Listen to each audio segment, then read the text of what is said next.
Amava restare da sola, lontano dal mondo. Una bambola di stoffa la notte se la teneva in grembo. Figlia di una guerra lei nata sotto le bombe. Figlia di una terra malata, acerbo orizzonte. Aveva 3 fratelli nel cuore, per loro un grande dolore. Una ferita ancor prima di nascere, da dover risanare. Un padre e una madre, 2 statue di lacrime e sale.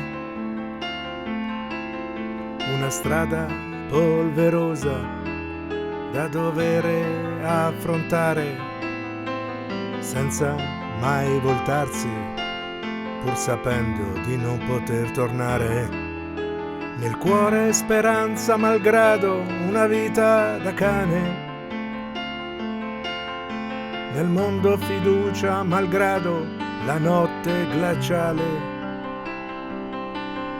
Se avesse saputo non avrebbe lasciato il villaggio. Meglio morire tra i propri ricordi che sotto un cielo selvaggio.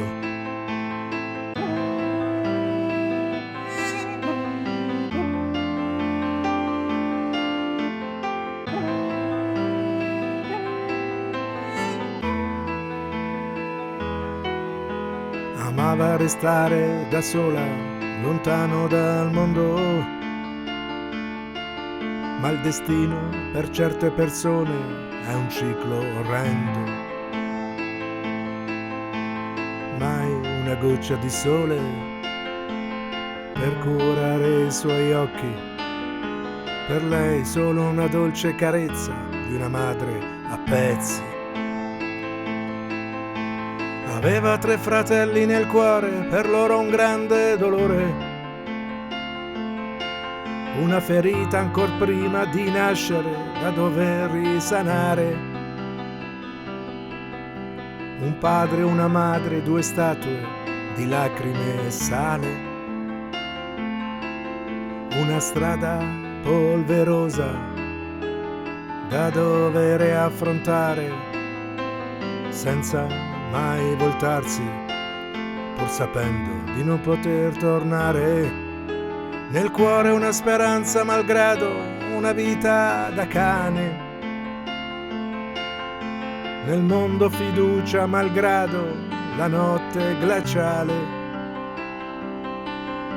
Se avesse saputo non avrebbe lasciato il villaggio.